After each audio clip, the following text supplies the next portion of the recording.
आप देख रहे हैं समाचार एजेंसी ऑफ इंडिया में साइन न्यूज।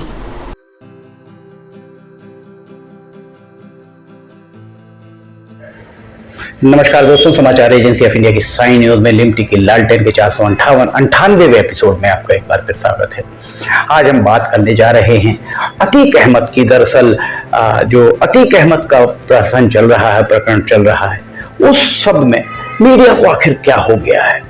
क्यों मीडिया बार बार एक अपराधी, जरायम पेशा गैंगस्टर के दैनिक क्रियाक्रम से निवृत्त होने की लाइव स्टोरी क्यों प्रसारित कर रहा है? आखिर क्यों परोसा जा रहा है इस तरह का खबरों का बंडल पूरा का पूरा? क्या हो रहा है मीडिया को? सूचना प्रसारण मंत्रालय को इस मामले में संज्ञान लेकर दिशा निर्देश जारी करने की महती जरूरत महसूस होने लगी। देखा जाए तो देश में वैसे माफियाओं की कमी कतई नहीं है। माफिया गैंगस्टर जब आकूत दौलत इकट्ठी कर लेते हैं तो मसल पावर तो उनके पास होता है, मैन पावर भी उनके पास आ जाता है, और मसल पावर और मैन पावर के जरिए फिर वो सियासी बयान में प्रवेश करने का रास्ता कहीं ना कहीं से ढूंढते हैं। सियासत में उतरकर वे अपने पाप धोने का प्रयास करते हैं। उत्तर प्रदेश में इस तरीके के माफियाओं की कमी कतई नहीं है, भरमार दिखाई देती है। हाल ही में अतीक अहमद की सुर्खियां मीडिया में दिखाई दे रही हैं, पर आम जनता की प्रतिक्रिया इस पूरे मामले में क्या है, उस पर गौर करने की महती जरूरत महसूस हो रही है। माफिया और गैंगस्टर अतीक अहमद को गुजरात के साबरमती जेल से प्रयागराज, जो उत्तर प्रदेश में है, वहां की नैनी जेल में ले जाया जा रहा है। लगभग 1.5 दिन अर्थात 36 घंटे के इस सफर में अतीक अहमद को जब ले जाया जा रहा था तो उत्तर प्रदेश पुलिस का काफिला गुजरात से निकलकर राजस्थान, मध्य प्रदेश होते हुए उत्तर प्रदेश के प्रयागराज पहुंचा। अतीक अहमद को कड़ी सुरक्षा में उत्तर प्रदेश ले जाया गया। इस दौरान पहले मीडिया के द्वारा एक खबर प्रसारित की गई थी, प्रकाशित और प्रसारित की गई थी कि अतीक अहमद को बहुत गोपनीय तरीके से ले जाया जाएगा। ये गोपनीय तरीका मीडिया को पता चल जाता है। साबरमती जेल से निकलते ही मीडिया अतीक अहमद का पीछा करना आरंभ कर देती है। अतीक अहमद भी हाड़ मांस का एक इंसान ही है। उसे भी भूख लगती है, प्यास लगती है, वह उसी तरह मलमूत्र त्यागता है जिस तरह आम इंसान मलमूत्र त्यागता है। इसमें कौन सी नई बात है? पर मीडिया तो मीडिया ठहरी। उसे अतीक अहमद के दैनिक क्रियाकर्मों से निवृत्त होने की बात मानो एक इवेंट के तरीके की लग रही है, और इवेंट के मानंद मीडिया ने उसे परोसना भी आरंभ कर दिया। इस बात को लेकर, जिस तरीके से जो फुटेज दिखाए जा रहे हैं, इस बात को लेकर सोशल मीडिया में देश के उस मीडिया की जो इस तरह के कवरेज परोस रही थी का मजाक बनाया जा रहा। देखा जाए तो एक समय था जब कवि सम्मेलनों के जरिए सरकारों की बखिया उधेड़ी जाती थी, सामाजिक कुरीतियों को सामने लाया जाता था, पर अब कवि सम्मेलन उस स्तर पर नहीं हुआ करते हैं जिस स्तर पर 80 के दशक में हुआ करते थे। अब सोशल मीडिया पर लोगों के द्वारा बातों का जमकर माहौल उड़ाया जाता है, गलत चीजों को सोशल मीडिया पर जमकर उकेरा जाता है। मीडिया कर्मियों के द्वारा अतीक अहमद के काफिले के साथ चलकर सब कुछ लाइव दिखाया गया, यहां तक कि अतीक अहमद के द्वारा लघुशंका किए जाने वाली बात को भी लाइव दिखाया गया। अनेक लोगों के द्वारा इस पर मजे लेते हुए कहा गया कि भाई इतना लाइव भी नहीं दिखाया जाना चाहिए। दरअसल इस तरीके की चीजें नहीं होनी चाहिए। आप पूरा रिकॉर्ड करिए, जो परोसना है उसे परोसिए, जो दिखाना है उसे दिखाइए। सब कुछ दिखाना है, ये शायद कहीं ना कहीं वर्जनाओं को हम तोड़ रहे हैं। दरअसल इसके पहले उत्तर प्रदेश के जरायम पेशा अपराधी और गैंगस्टर विकास दुबे के प्रकरण में उनकी गाड़ी पलटना और उनके एनकाउंटर की बातों को फिजा में तैराकर सनसनी फैलाने का प्रयास किया गया था। माफ कीजिए। अतीक अहमद पहले उत्तर प्रदेश की जेल में बंद था, बाद में उसे गुजरात के साबरमती जेल में शिफ्ट किया गया। अब अतीक अहमद प्रयागराज पहुंच चुका है और उसे हाई सिक्योरिटी प्रयागराज की नैनी जेल में भेजा जाएगा।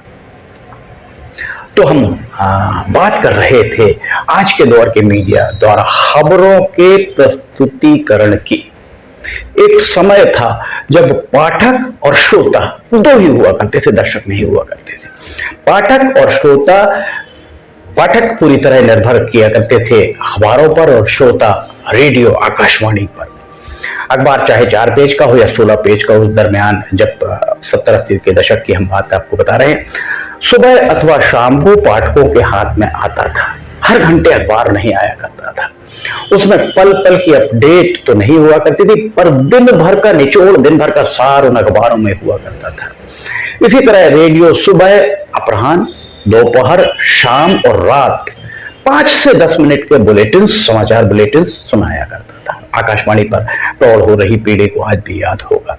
80 के दशक में टीवी का नया स्वरूप, नया रूप समाचार माध्यम आया। उसके बाद 24 घंटे आपको खबरें परोसना आरंभ हो गया था। सवाल यही उठता है कि 24 घंटे नई नई सनसनीखेज खबरें पत्रकार निकाल कर लाएं तो लाएं कहां से? दिन भर में सुबह और शाम प्राइम टाइम हो, खेल, व्यापार, विविध मनोरंजन, बॉलीवुड आदि की खबरें आधा घंटा अगर आप दिखाते आधे घंटे की, तो दिन में 3 से 4 घंटे ही आप खबरें परोस सकते हैं। उसके बाद का क्या? खबरों का रिपीटिशन करने से दर्शकों का मोह भंग होता है। फिर टेलीविजन रेटिंग पॉइंट, जिसे टीआरपी कहा जाता है, वो भी तो उन्हें बरकरार रखनी है। इन परिस्थितियों में ब्रेकिंग का एक कंसेप्ट सामने आया और सनसनीखेज खबरों को ब्रेकिंग न्यूज के रूप में परोसना आरंभ कर दिया गया। अतीक अहमद के मामले में भी कमोबेश वही हुआ। अतीक अहमद का काफिला फला जगह रुका, अतीक अहमद ने नाश्ता किया, उसने चाय पी, उसने खाना खाया, उसने लघु शंका की, वगैरह वगैरह, आपने सब देखा।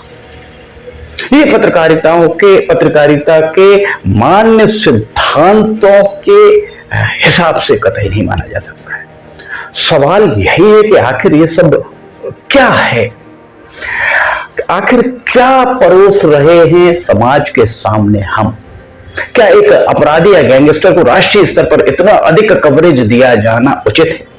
क्या इस तरह की खबरें युवाओं के मानस पटल पर प्रतिकूल प्रभाव नहीं डालेंगे? क्या इस तरीके की खबरों का प्रसारण देश हित, समाज हित में जरूरी है? यह सोचना मीडिया संस्थानों के मालिक, संपादकों, रिपोर्टर्स आदि का है। पर आज के समय में जो परिस्थितियां दिख रही हैं पिछले 1.5-2 दशक में, 1.5-2 दशकों की स्थितियां अगर आप देखें तो संपादक अपनी मूल भूमिका से हटकर कारपोरेट सेक्टर के सीईओ, मुख्य कार्यपालन अधिकारी, सीईओ की भूमिका में आ चुके हैं और रिपोर्टर्स अब टारगेट ओरिएंटेड सेल्स एग्जीक्यूटिव के रूप में उनकी भूमिका प्रतीत होने लगी है। अब मीडिया अपने पुराने स्वरूप में दिखाई नहीं देता। अगर मीडिया संस्थान इस जिम्मेदारी के बारे में नहीं सोच रहे हैं, तो इस बारे में विचार करने की नैतिक जवाबदेही केंद्र सरकार के सूचना प्रसारण मंत्रालय को संज्ञान लेना चाहिए और मीडिया के लिए दिशा निर्देश तय करने की अब जरूरत महसूस होने लगी है।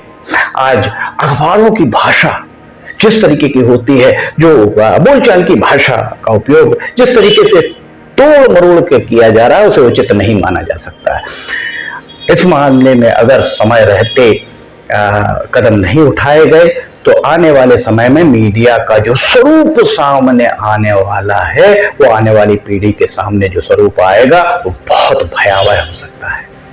समाचार एजेंसी ऑफ इंडिया की साई न्यूज में लिमिटी की लालटेन सुबह रोजाना 7 बजे प्रसारित होती है। समाचार एजेंसी ऑफ इंडिया की साई न्यूज में लिमिटी की लालटेन के 498वें एपिसोड में फिलहाल इतना ही। अगर आप समाचार एजेंसी ऑफ इंडिया की साई न्यूज में लिमिटी की लालटेन देखना चाहते हैं तो आप समाचार एजेंसी ऑफ इंडिया की वेबसाइट या साई न्यूज के न्यूज चैनल पर जाकर इसे आप देख सकते हैं। अगर आपको ये सारे खबरें पसंद आ रही हैं तो आप इन्हें लाइक, सब्सक्राइब और शेयर जरूर कीजिए। साथ ही नीचे कमेंट बॉक्स में लिख कर बताइए कि आपको ये कैसे लग रहे हैं और आप क्या देखना चाहते हैं। लिमिटी की लालटेन के 498वें एपिसोड में फिलहाल इतना ही। समाचार एजेंसी ऑफ इंडिया के सहयोगी अखिलेश दुबे के साथ चिमटी के लालटेन का 499वां एपिसोड लेकर बहुत जल्द हाजिर होंगे। फिलहाल आपसे इजाजत लेना चाहेंगे। जय हिंद।